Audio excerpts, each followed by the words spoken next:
All right, this is a part 2 of Nathan Kenion, and you're not even aware of this, Nathan. We don't even know how many parts there are going to be. See, I mean, it could be like one of those Star Wars sagas that goes on and on. But the one thing we do have to, you are training here later today, so that we have the time period there. I don't know what we want to talk about. I don't know. We'll just jump ahead. We'll come back to St. Mary's and UNLV.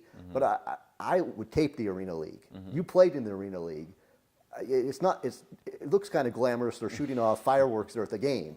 But to get to that point, talk about, like, you have an inside story about, you're doing pretty good in the Arena League when you get a bedroom. Yeah. Okay, you have to talk about this. Yeah, so, I shot for the NFL, obviously, and then I had an agent, and the agent at the time said that the feedback from some NFL coaches was that, I filled more of the need of a tackling safety, and they didn't have enough coverage on me from college.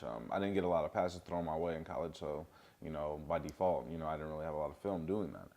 So the Arena League, they said it would be something to help me get an opportunity to get back to the NFL. So, and around that time, I had actually got a call from the SaberCats to come out and start doing some workouts and things of that nature. And it was already in season for the Arena League. So I showed up, did a workout, and I was able to kind of taxi on out for the practice squad there. So, it was just more so a learning thing, nothing serious there with those guys. But then the following year, I was able to go try out for a few Arena 2 teams, which at the time had a lot of NFL talent in it. And it was essentially the same thing as Arena 1 with a little less pay. Yeah. So I went out for the Stockton Lightning at the time, had probably one of the best arena fields and locations in all of the Arena 2, and I was able to make the team. And getting back to the bed spot, so we show up for the the first day, and we're doing physicals and everything else that you have to do with the check-ins, and they tell you where you're going to stay. And I kind of already had an idea who I was staying with, because I played with a guy at UNLV who was on the same arena team. He had more years invested in it than me, so he kind of helped me through the situation too. And then this other guy who actually played with DJ Williams, Carl, over at Miami, he was one of my roommates too. So I knew those two were going to be my roommates, but I didn't really kind of know what to expect. So long story short, we had a 3-bedroom house. And on the itinerary thing for the housing, they say, Carl has a master bedroom.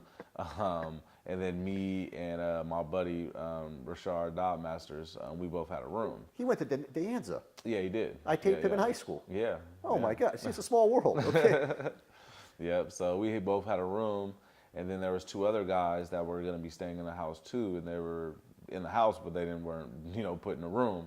So my buddy who had Rashard was like, "Hey man, you got a room. That means that's good." I was like, oh, "Okay." I mean, I like I said, I was surprised. I didn't know how you got a room and everything, but it's like the hierarchy. Yeah, for sure. Because you're on the couch, you're one step away from being cut. Yeah, I mean that's what it kind of seemed to work out to within the houses.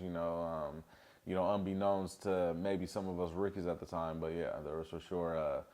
The coaches already had things set up in their head that they wanted to see, and if it played out accordingly, this is how it was going to work out. And fortunately for me, they liked my physicality that I showed on film, and a lot of the things I did physically fit into what they wanted to do or wanted me to do. So, I kind of had a starting job from day one out there, and was able to do the things that they thought I could do. So. Right, and so in Arena, you have to play both ways, right? Or no. You're the specialist? No, they're by the time I started playing, they kind of took out that whole, you got to play both ways. They expanded the roster a little bit more. See, I didn't know that. So we could have 19 players, and then Arena 2, you had 19 players that could suit up for every game. I see. And then you got one extra player if you had an out-of-state or out-of-country player. I see, so okay. Our kicker, we had a kicker from out of country, and we had a kid from China or Japan, one or the other on our team. Yeah, okay. That played DB. Right, wow. Crazy enough. So he got to suit up a couple of times. Wow.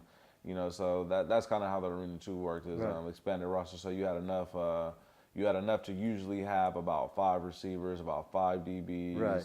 Then you needed your linebackers. Sure. You needed your linemen, stuff like that. So well, actually, it was only 4 DBs. So you played with 3, and you always had 1 extra, or if they trusted one of the receivers, if something happened to swing over, then they would kind of.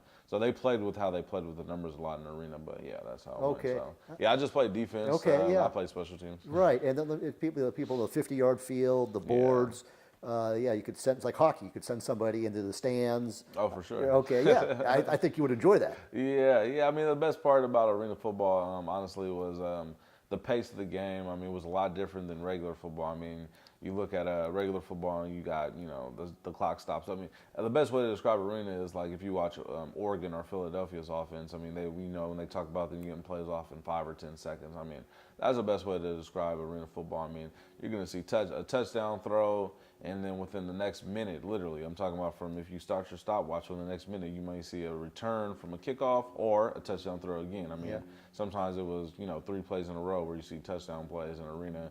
And I mean, for a defender or even for an offensive guy, I mean, you like by the time you sit on the bench sometimes and get your water, you got to throw it down and run back out there. So, it's a high-paced game. Right. It's the first time I ever watched it, it was nothing like I thought it would be. Honestly, like I said, it was just so fast. But it seemed really exciting, and it's a different feel.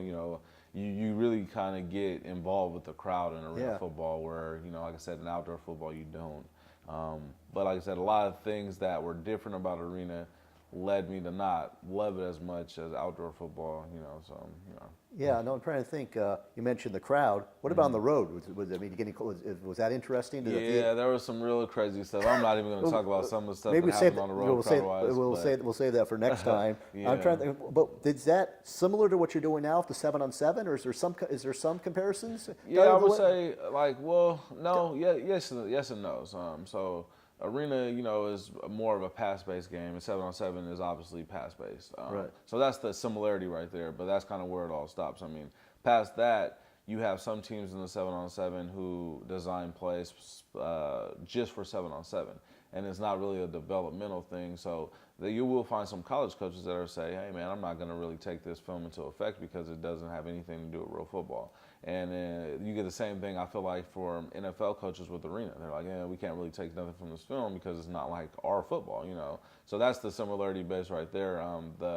The difference in what we do with my organization is, we have guys like Matt Gutierrez who played in the NFL for 4 years with arguably one of the best coaches in Belichick, So he runs an offense that's based towards guiding the kids to be productive in college. So we run real routes, we run comebacks, we run 10-yard, 15, 20-yard in routes. We run, the same thing going out. We run real posts. We run layered routes. We run double sticks. We run a lot of things that are going to, when people watch our film, they're going to say, oh, well, this is what we run, or this is the play I would run, Right. So our quarterbacks, they take real drops. They don't throw the ball from the line, So, and then on defense, we're teaching them, how to transfer receivers, how to be in the proper zone, how to, use your eyes and not cover grass, and when we're a man, proper leverage, proper technique on the rip, getting the ball out. So we're teaching our kids, how to be efficient at the next level, opposed to just going out there saying, oh, we're trying to win a 7-on-7 tournament. Right. So, and within teaching them the proper way, we feel like we're going to win, which, we're off to a good start so far. Absolutely. And so that's the thing. So for you, it's the development. It's almost like preseason football where the score really doesn't matter. I mean, exactly. Yes, that's good. Okay. I mean, the score always matters. Yeah. Okay. Yeah. But it's like the bench press. For sure. But it's definitely. I mean, our main goal and concept is development. I mean, we're able to practice, and in our practice, I mean, we stress technique. And at the game, like I said, we watch film with our kids. We kind of take time to really, really help them develop. On the field and in what we're doing. Right. Okay. Then we'll wrap up because you literally have to train someone. Yeah. But I'm even impressed. This Kate, I got to get a logo like you. I mean, I got to do it. I got some new shirts coming. Okay. So I got pretty much the same thing here, but with some wings. Okay. Yeah. Okay. So we'll wrap up that. See, I like to give a business sense. Maybe I'll let you get to your thing. We'll turn off the camera and figure out what I'm doing here. Maybe I do more of you. I do more of your team. I do more of your ex-teammates. I don't know, maybe you have like a barbecue and people are outside. And then we just set up here. We have to keep your kids. What's behind you there? It's like a wave pool or something? Yeah, it's a wave pool. So, you can do swimming in there or some running and things like that. I mean, I'm not going to be honest. I mean, don't get used that much besides the kids. Fair enough. Okay, then we'll wrap up. If Mike Velasquez, resistive, whatever, that could be resistant. What's it called? Resistive training. Okay, fair enough. No, I can't thank you enough for your time, Nathan. We'll stay in touch, and this was too much fun. All right, sounds good. Okay, awesome.